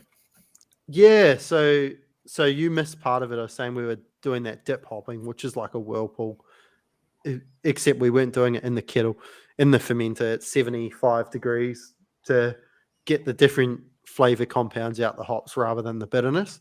Right. But so what I did was I added the hops back to our normal whirlpool. Then I added them to a 10-minute edition. Then I've added them back to a 20 and now back to a 30. So each batch subtly gets back more and more to where it needs to be. Creeping those IBUs back up. Yeah, so that people... So if they tap a keg from one batch to the next, people don't notice like, oh, what is that? It's too bitter, Yeah. So that's sort of... That's one of the other things too, I suppose, with commercial brewing. You're always trying to compete, but you've also got to be drinkable at the same time, and your beers have to be consistent. You do. I mean, and this is one of the things that I learned, specifically working in the brewery, is consistency is king. Because if it isn't, then if you're producing a different beer every week and calling it the same name, people are going to hate you for it. And you have to have that consistency. You just absolutely have to. Yeah. Sounds like Tricky's got a visitor trying to bang their way through his doorway. Yeah, there's a small child trying to smash their way into my office at the minute. Would that be Elsie? That would, yeah. Oh, let her in. I think she's just been dragged off. Yeah, she's gone now. It's too late. Sorry. And Ivan's got like, there's just silence from Ivan's end. There's no kids. There's no problem. Yeah, It's this is like, why you podcast in the evenings. Usually. Yeah, they're all asleep. Yeah. banging, mate. It's So exactly what you want. following on from that, obviously it sounds like I've got a bit of an idea of the sort of beers that you probably like to brew at home. But yeah, what do you do when you're home brewing, which is the kind of stuff that you like to make that isn't maybe made at the brewery so much? What's your last few brews that you've done at home? So the latest has been, I've been on a trend of doing dark milds. Oh wow, he's gone proper trad. So basically, Boxcar's dark mild. I've seen so much about, and it looks like a banging beer, and I can't get it here. That's the quite strong one, isn't it? Or is there? No, so they do the dark mild, and then they do the double dark. Ah, yeah, that's right. Yeah. So they did a collab with the malt miller and I contacted the malt miller and said, "Hey, I can't buy the recipe kit. Can you send me the recipe if possible?" Yeah. Which they were good about. Sent me the recipe. So I brewed that, and that is a fucking awesome beer. And but it was like 6.3% or something. Because I think basically what they did was their dark mild's 3.6, so they doubled it. So they flipped the numbers around. So instead of being 3.6, it's 6.3 for the double. So what I did was, everyone had talked about how good the normal dark mild was. So I took the 6.3 recipe and scaled it back to a 3.6 and kept the percentages the same. And kind of said it was a clone of their beer with never drinking their beer. So I tried that. So I had that. Now I've got my own on tap. I wanted to have some tonight, but I used that Lallam in London, and I find it takes about 8 weeks before it needs the some yeast conditioning. drops. That yeah. So I was drinking some last night because I've got it actually carbed on cellar mix. So I'm pouring it so it's mimicking a beer engine as best that I can, and getting that creamy head. And so I did the Scottish 80 from the Bible as well recently. I did a wheat beer, a mid-strength wheat beer. Good lad.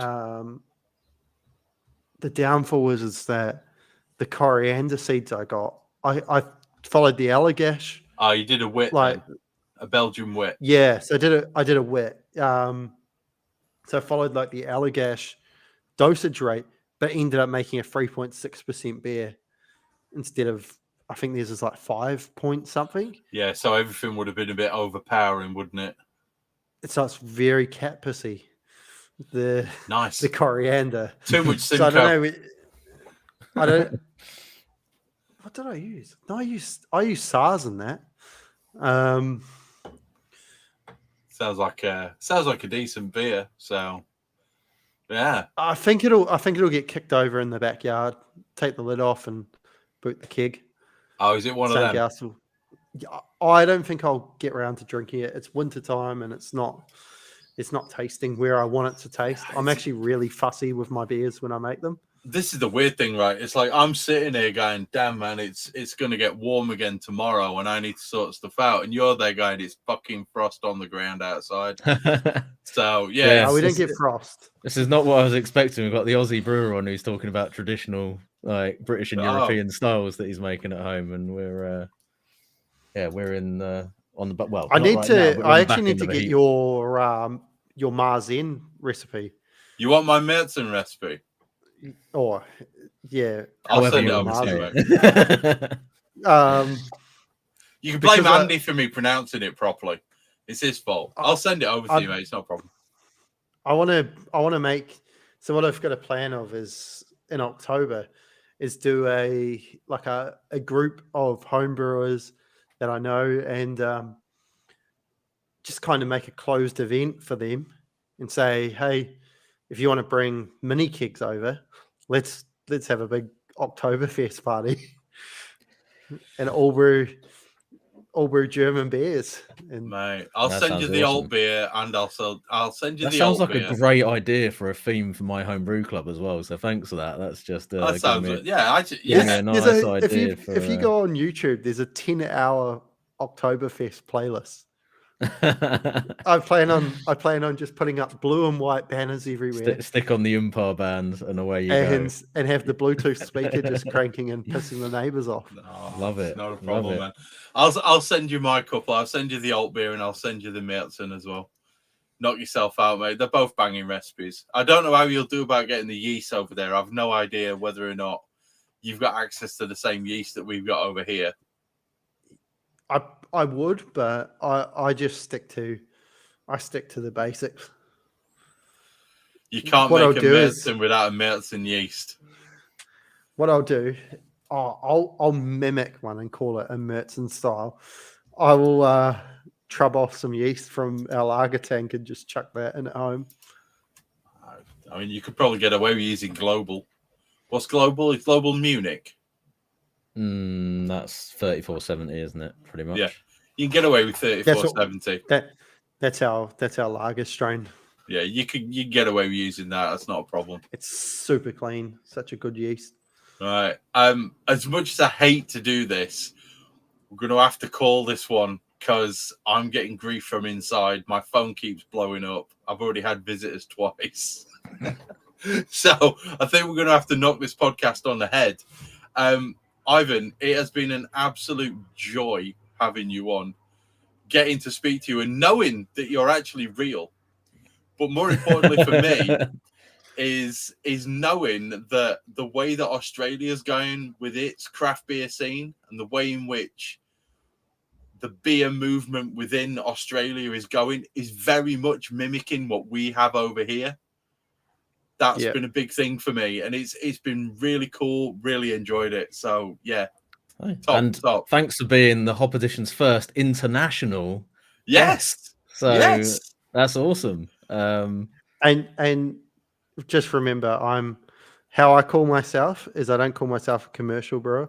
I call myself a home brewer that gets paid to make beer. And to be fair, that's not far wrong, is it? Because you still brew at home, so yeah. No, that's cool, man. Yeah, that's great. It's been good. Move, so. I enjoy the podcast, so it was good to get on and have a chat. Yeah, and it's been really cool just having somebody else kind of back me up with all the things that I've been saying for years, which is if you want to make the jump to commercial, you can do it, but don't think it's going to be easy because it ain't easy. Yeah. The only thing I won't back you up on is that Lutra isn't a lager. It's not an IPL. Cheers, Ivan. Fight the good fight. Getting shit from Australia now. Fucking hell. Right. It's not a lager. It's not a lager. It's not a lager. It's a farmhouse ale that's hopping. Wow. Well, I think that's a good point to finish the podcast. You fucking would do, wouldn't you? Right then, thank you very much for joining us. I want to take this moment to make a quick shout out to our sponsor, Brewcake Tap. Thank you very much. If you've got anything that you want, specifically Kegland, they stock a lot of Kegland stuff. If you've got anything ferment or dispense, then hit up Brewcake Tap at brewcaketap.co.uk. Speak to Johnny, ask him how his surfing's going, and tell him Hop Edition sent you. Also, I forgot to give a shout out at the start to our Patreons. So many thanks to all of our Patreons. We've had a few new Patreons who've joined us this last week. I would give you all a shout out, but to be honest, I don't have the page open and I'm 6 beers in. So I'm not even going to try and fumble with that particular. We'll shout you out on the next podcast, guys. But you will get a massive shout out. But we do appreciate every single one of our Patreons, and hopefully Tricky's going to be able to do some editing with this next bit. If you want to get involved with the Hop Edition's first ever homebrew competition, you can check it out at thacomps.uk. We have some awesome prizes, details of which will be coming shortly. And we have the ability what am I talking about? We have a lot of people currently signing up, paying for entries, getting themselves sorted. And as such, we want you guys to join us. We want to see people. We want your beers. Don't worry about the style. As long as it fits in that window, send us your beer. Other than that, thanks very much for joining us this evening. We've really enjoyed your company. Ivan, you're a legend. And yeah, anything you guys want to say before we go? No, that's it from me. So yeah, just thanks again to Ivan for coming on the pod. It's been great. Yeah, no, cheers. It's been Take good. it easy, guys. We're out. Maybe do it again sometime. Oh, always, Definitely. mate. You are more than welcome. Bye-bye. Cool. Right. So do you want me to Just cut the sound? Yeah, just hit stop on the So here we On go. your Follow Audacity, what I'm about to tell you, Ivan. Click File. And then click. All right. Just hitting stop. Okay, hit stop. Oh. Yeah. Yeah, and then click File. And then click on Save Project. Save the project to somewhere where you know where it is. File. Save project. And then Save just call. project as. Or it doesn't matter which one you do at this point. The fuck is that? Where is it? It's frozen up. Oh, we don't want that. Oh no, there we are. I'm saving it onto an external hard drive. Oh, okay. So it's had to reboot it through the USB. Pop edition. Pod. Save. And just save that. Yeah, just save that. Okay, I'm shutting down YouTube. Thanks very much for joining us, YouTube. There will be no after party today. It is the middle of the day, so we're not doing an after party, but we love you all. Thanks for watching. Goodbye, See you later. everybody. Bye.